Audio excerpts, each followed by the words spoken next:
My stepmom marries my dad, takes her kids on their honeymoon without telling me, and expects me to let them move into my inherited home. I, 22 female, am the legal owner of the house that I grew up in after my mother left it to me. I inherited this house from her when she passed away last year at the age of 47 from a stroke. It was sudden, but I've made my peace with it. Now, my parents got divorced when I was 7 years old and had joint custody of me, so I'd spend half the month with my dad and the other half with my mother. I have to say, I was a lot closer to my mother because she just got me, and my dad, 50 male, was always a little too busy for me.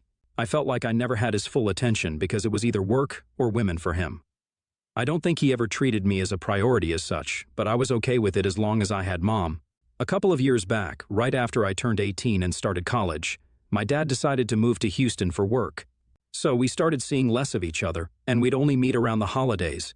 2 years ago, he brought along his girlfriend at the time, Julia, 38 female, with him to celebrate Christmas with us. She also brought her 2 daughters, 18 female and 16 female, from her previous relationship with her high school boyfriend. They'd never been married, but they had broken up about 7 years prior to when she started seeing my dad. That was quite a surprise for us because my father had never brought any girlfriends with him to family dinners. But we gave Julia and her kids the warmest welcome we possibly could and did our best to make her feel comfortable around us. It was an evening well spent, and I'd say that all of us got along really well at the time. Even after that, whenever I talked to my dad on the phone, Julia would also say hi and be really sweet to me. Her kids were kind of shy and introverted, so they mostly kept to themselves, but overall, we had a good relationship.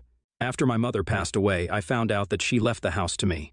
Thankfully, for some reason, my mother had divided all her assets in the will around my 18th birthday because she always liked to think ahead, even in morbid situations like these. Anyway, since I had just graduated, I decided to move in and find a job that wouldn't require me to move out anytime soon. I wanted to spend the next couple of years in my childhood home, just because it was my place of comfort.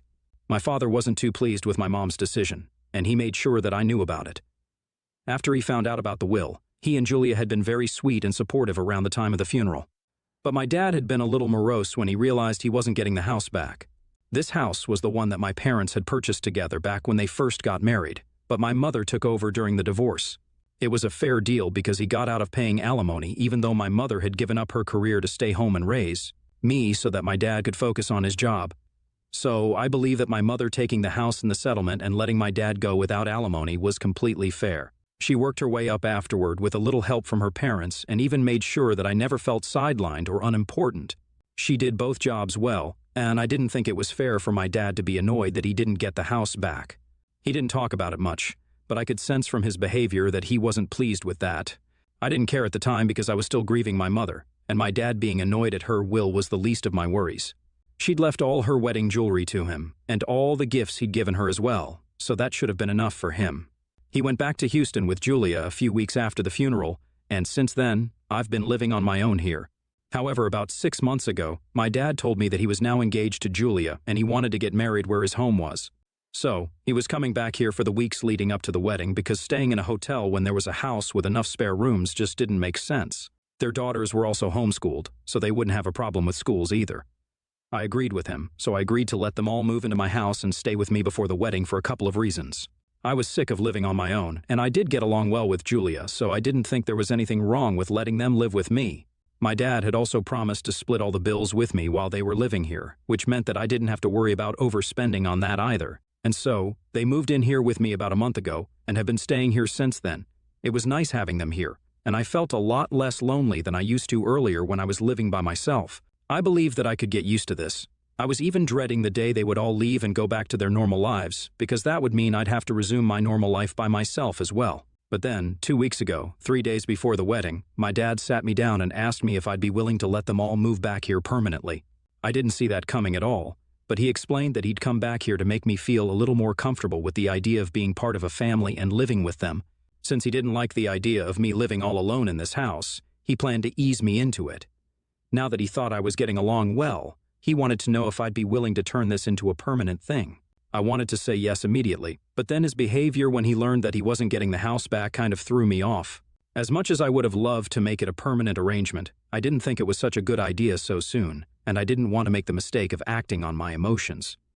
I knew that this was the only logical solution to my overwhelming feelings of loneliness, but that didn't mean I absolutely had to let them all move in here with me, and it had just been a month that they'd been living here. So, as much as I wanted to say yes, I ended up telling him that I needed some time to think. It was a gut feeling, but I just knew for some reason that it would be in my best interest to give this some time and not make a rash decision. I kept my personal feelings aside and told him that I'd inform him about my decision after the wedding. He looked annoyed but didn't push it. 10 days ago, they finally got married, and we had a total blast at their wedding. They were supposed to stay here for a couple more days after the wedding and then move back. So I was preparing to let them know about my decision, which was a yes. But before I could get to that, all of them took off on their honeymoon without even telling me about it. 2 days after their wedding, I woke up to find myself completely on my own, and they'd all left. But a lot of their belongings were still at my house. So I decided to make some calls, but nobody responded for quite a while, and I continued to panic about it. I'd planned on telling them about my decision that day itself, but I couldn't even reach them for hours. Finally, around noon, Julia got back to me and informed me very casually that they'd all left for their honeymoon and wouldn't be back for a week. I was stunned because I'd obviously expected them to at least tell me about their plans before just taking off, if not include me. I was offended that they didn't ask me, but I didn't want to be petty. So I started off by asking her why nobody had told me about any of this, and she gave me a lame excuse, saying that they'd forgotten to inform me but told me not to worry because they'd be back soon. I tried to explain to her that that wasn't the point at all, and my problem was that they just left without a word or even a goodbye, and that was rude of them. I said that I wanted to speak to my dad, but that's when her tone changed, and she said that my dad was busy and didn't have the time to speak to me. I still tried to keep my cool and told her to let me know whenever he had time so I could get in touch with him directly. I said it politely, but she turned on me, and all of a sudden she'd gone from this sweet person to a really snarky and mean stepmom. She told me that my dad was going to be busy for the next couple of days and asked me not to bother them. Even though it wasn't necessary at all because I hadn't brought it up, she went on to tell me that there was no need for me to act so hysterically just because I'd been left behind and felt the need to remind me that I wasn't a child anymore. My dad had a new family now, so I needed to make my peace with it. By the time they came back home, she wanted me to get over myself and get the house clean for them. Now, I don't know who she thought she was talking to, but she sure as hell wasn't going to be talking to me like that. She hung up right after saying that, and my anger was literally out of the roof. I decided not to call my dad after that, and thank the universe for not letting me agree to his suggestion before I'd seen this side of his new wife. There was no way in hell that they were living with me anymore, so I personally packed all their belongings up as haphazardly and badly as I could, stuffed them in a couple of cardboard boxes, and left them in the yard for them to find whenever they chose to come back. I didn't care what became of those things because they didn't belong to me, and neither did they belong inside a house that was mine. After that, it was life as usual for me, and I tried not to think about the betrayal that I'd felt because of what my dad had done for no real reason. Yesterday, they finally came back from their honeymoon, and luckily, I was at work when they found all their stuff in the yard. I'd also changed the locks on the door in the meantime, so they couldn't get in either, and my dad was extremely pissed off when he contacted me about it. He told me that I was being a brat and overreacting because, to them, deserting me at home without notice is not something worth getting mad over, and they did nothing wrong. I just told him to take their boxes and leave, and if I saw them on my property when I came back home, I'd call the police. He cursed at me and then hung up, but I had to get back to work and couldn't waste my time worrying about that. When I got home after work, I noticed that they'd taken their things and left, and I thought that this was the end of it. But the most annoying bit was yet to come. Around midnight, my dad called me up and told me that Julia had something to say to me. She told me that she was sorry about the way she spoke to me and that she took it all back.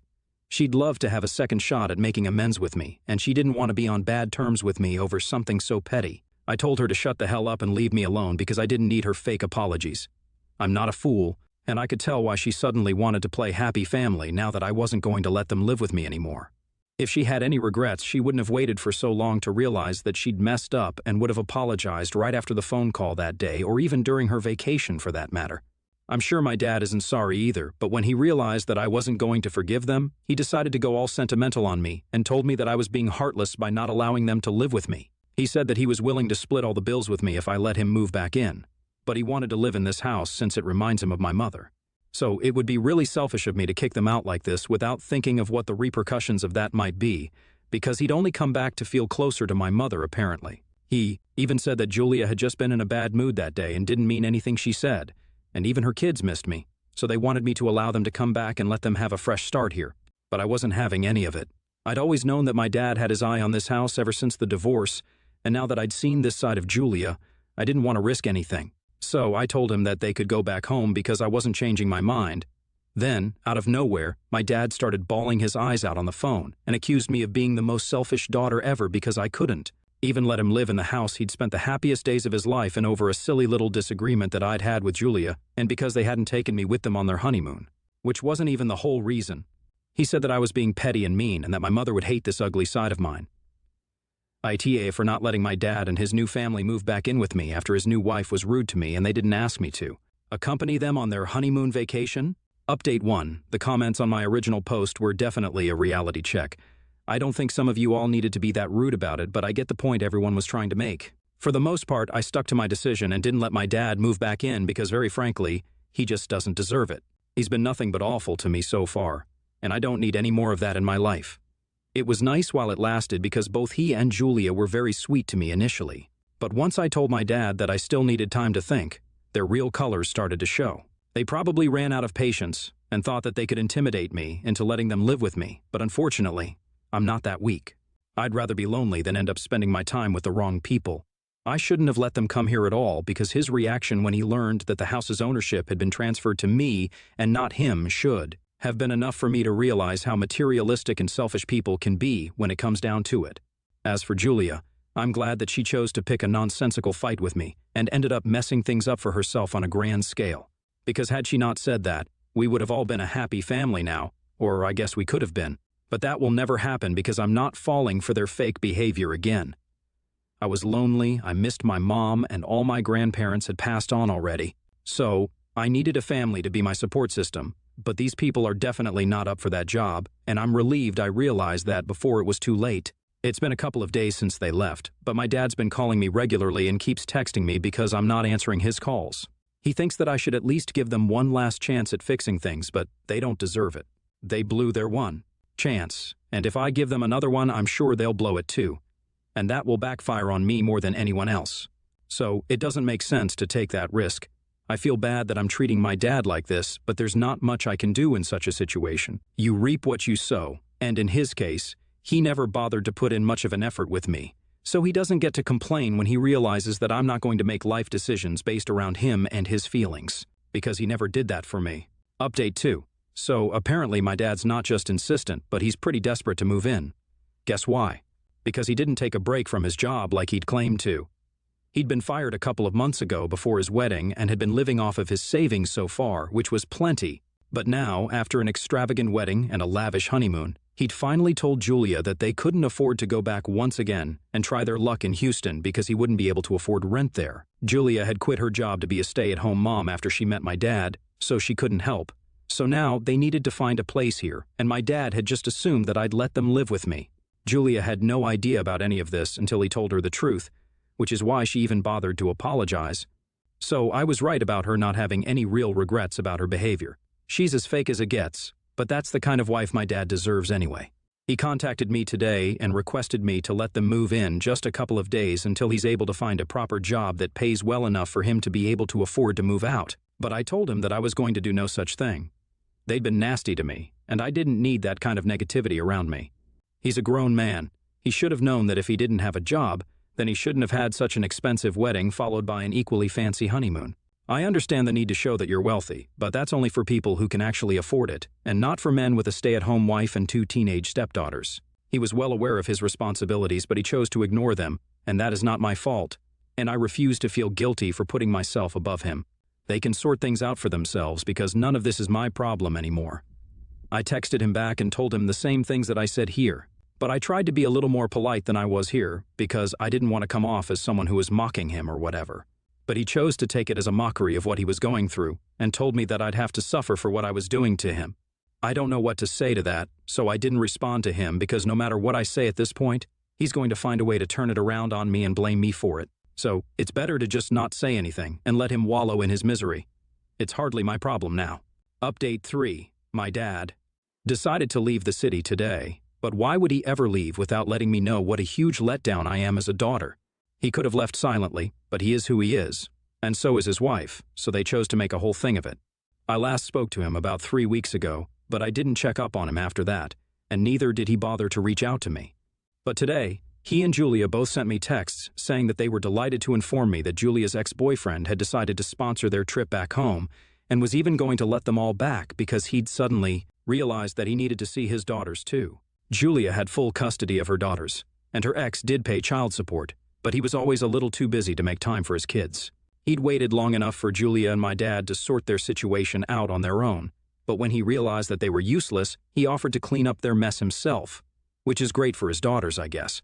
At least some dads do step up, even if it's too late. They didn't tell me all of this, but I know this could have been the only possible explanation because they did post a picture of their daughters a couple of hours ago, captioning it with a Lucky Charms and a 4-leaf clover sticker. So I'm smart enough to know what the real story behind Julia's ex's sudden epiphany might be and why he's funding their trip back home. I don't understand why exactly he'd sponsor all their flight tickets, but I think Julia's manipulation and stubbornness might have had something to do with that. I know for sure she does have that streak. I've seen it firsthand in the past. I don't know exactly what went down, but I'm just relieved that they're leaving, and this is the last I'll have to see of them. I've also realized how easy I had it after I went through some stories that people shared here about their crazy families. Rest assured, my dad is a little too worried about his reputation to even try and harm me in any way whatsoever because he knows I'm not going to hesitate in calling the cops on him, even if he does. I have enough training to know how to defend myself, so there's no need for me to worry. And now that they're leaving, there's even less of a reason for me to even think about them at all, so yay for me, I guess. I still do feel a little lonely sometimes, but instead of hoping about it, I now go to my friends instead because I think that's a better route to take when it comes to things like these. I completely shut everyone out after my mom passed away, and I hadn't even realized how alone I'd become until I read the comments here.